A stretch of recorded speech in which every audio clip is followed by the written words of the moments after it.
Hello friends, नमस्कार। Auto sector के दो दिग्गज शेयर मारुति और टाटा मोटर लिमिटेड की बात करते हैं। जुलाई महीने में जो सेल्स के आंकड़े आए हैं तो उनको देखते हैं और अगस्त के महीने में कैसे कारोबार कर सकते हैं तो चार्ट पैटर्न के अनुसार भी देखेंगे।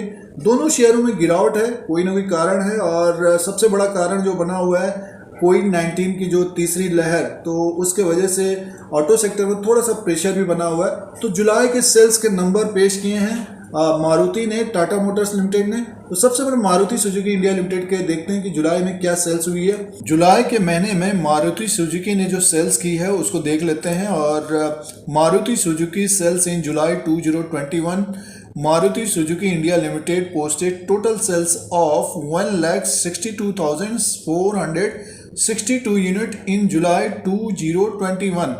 जुलाई के महीने में 1,62,462 यूनिट का सेल्स किया है। Total sales in the month include domestic sales 1,36,500 unit, sales to other OEM of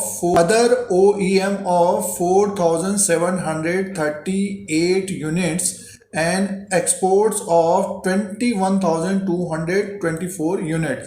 तो टोटल जो सेल्स हुई है मारुति की जुलाई में 1,62,462 यूनिट की सेल्स हुई है दोस्तों। इस जुलाई में टोटल सेल्स हुई है 1,62,462 यूनिट की। और पिछले साल क्या हुआ है उसको देख लेते हैं। तो टोटल को सीधे देख लेते हैं। यहाँ पे है 1,62,462 यूनिट का अब की बार हुआ है 2021 में। एक साल पहले 1,08,064 यूनिट का सेल्स हुआ था। तो लगभग 50% बढ़ के आया है। तो मारुति ने जबरदस्त एक तरह से सेल की है जुलाई के महीने में। स्टॉक प्राइस नीचे की तरफ है तो स्टॉक प्राइस के हिसाब से बात कर लेते हैं दोस्तों। मारुति सुजुकी इंडिया लिमिटेड का चार्ट लगा हुआ है। अब टेक्निकल चार्ट के अनुसार देखते हैं तो मारुति का जो स्टॉक है पिछले महीने तो तेजी में था, इस महीने जुलाई के महीने में एक तरह से गिर गया है। और जिस तरह के आंकड़े आए हैं तो बाउंस बैक करता हुआ दिख सकता है। और देखिए ये जो लाइन ड्रॉ की है तो सपोर्ट रहेगा लगभग 6,910 6,850 के आसपास से बाउंस बैक करता हुआ दिखना चाहिए स्टॉक को। और जुलाई के महीने में जितने भी लोग ट्रैप हुए हैं इक्विटी में तो उनको होल्ड करना चाहिए मारुति को। अब जैसे जो पहले सपोर्ट बने हुए थे, देखिए इस एरिया में ये 7,270 7,310 के आसपास सपोर्ट ले रहा था, बट फिर मार्केट में गिरावट हुई तो इसमें एक तरह से गिरावट आई। अब वही रेजिस्टेंस हो गए दोस्तों। अगर ये 7,000 के ऊपर अगर निकलता है तो एक 150 से 200 पॉइंट का ऊपर की तरफ जंप करता हुआ दिख सकता है। और लगभग 7,201 से 7,210 तक ये जाता हुआ दिख सकता है दोस्तों। इसमें देखिए अगर ये 7,210 या 7,200 के ऊपर क्लोज होता है तो फिर एक बड़ा जंप आ सकता है इसमें लगभग 7300। और 7300 के बाद ये देखिए यहाँ पे ये लगभग 7,450 तक जाता हुआ दिख सकता है दोस्तों। तो यहाँ से मान के चले कि 300-400 पॉइंट ऊपर की तरफ बाउंस बैक होना चाहिए और 300-400 पॉइंट का एक बाउंस मिलना चाहिए मारुति को।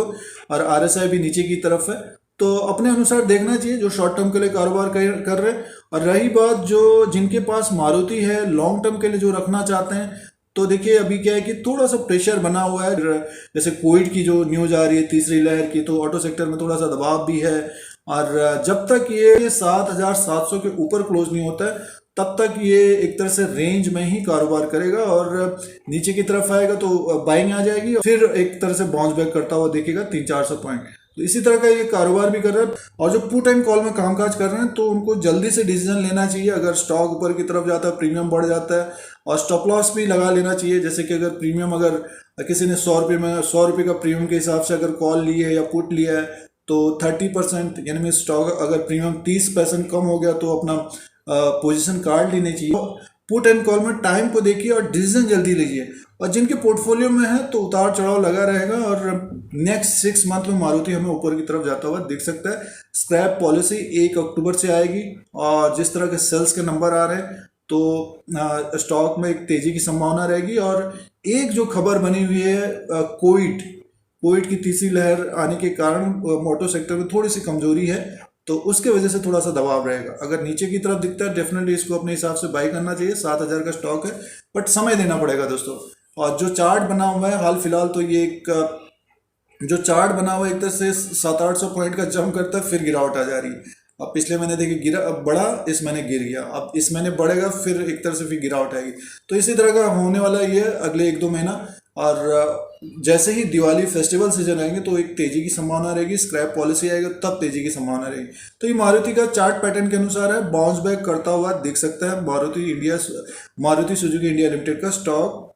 अब दोस्तों टाटा मोटर्स की बात करते हैं। टोटल डोमेस्टिक सेल्स देखिए जुलाई 2021 में 51,981 यूनिट्स सेल्स हुए हैं, और पिछली बार जुलाई 2020 में देखिए 27,024 यूनिट का सेल्स हुआ है, और जून 2021 में 43,704 यूनिट का सेल्स था। तो मंथ टू मंथ के हिसाब से देखते हैं 19% की बढ़ोतरी हुई है, ग्रोथ आई है, और साल दर साल के हिसाब से देखते हैं तो 92% की बढ़ोतरी हुई है। तो टाटा मोटर का डोमेस्टिक सेल्स परफॉर्मेंस ज़बरदस्त हुआ है, और स्टॉक प्राइस एक तरह से गिरा था क्योंकि लैंड रोवर और जुगार में जो चिप की प्रॉब्लम्स थी तो उसकी वजह से गिरावट है उसमें, और डोमेस्टिक सेल्स तो ज़बरदस्त आई है। अब देखना पड़ेगा कि इंटरनेशनल सेल्स किस तरह के होते हैं। तो ये 92% की बढ़ोतरी हुई है डोमेस्टिक सेल्स में। एक नज़र स्टॉक प्राइस के अनुसार बात कर लेते हैं। दोस्तों ये टाटा मोटर लिमिटेड का चार्ट लगा हुआ है, और स्टॉक प्राइस 296 तक है, और ऊपर के लेवल से एक तरह से गिरावट है टाटा मोटर में, जिस तरह का मारुति का देखा उसी तरह का है। देखिए ऊपर के लेवल से एक तरह से गिरावट है, तो बाउंस बैक करता हुआ दिखना चाहिए। और देखिए RSI भी एक तरह से देखिए 34 में है, तो डाउन से ऊपर की तरफ जा रहा है। अब रेजिस्टेंस की बात कर लेते हैं, देखिए 296 के आसपास है। तो जो पहले सपोर्ट बने हुए थे लगभग 307-308 रुपये का एक रेजिस्टेंस रहेगा, यहाँ तक जाता हुआ दिख सकता है स्टॉक। और उसके बाद जो हमें रेजिस्टेंस मिलेगा इसका 318-319, और उसके बाद लगभग 327 से 330 तक ये जाता हुआ दिख सकता है। जिनके पास है जो ऊपर के लेवल पर ट्रैप हुए हैं इक्विटी में, तो उनको होल्ड करना चाहिए टाटा मोटर। और अगर अगस्त के महीने में निफ्टी ऊपर की तरफ जाता है तो लगभग यहाँ से 10% की तेज़ी आनी चाहिए, 10 से 15% की तेज़ी आनी चाहिए। और सपोर्ट की बात करते हैं, देखिए 280 के आसपास इसका सपोर्ट है दोस्तों।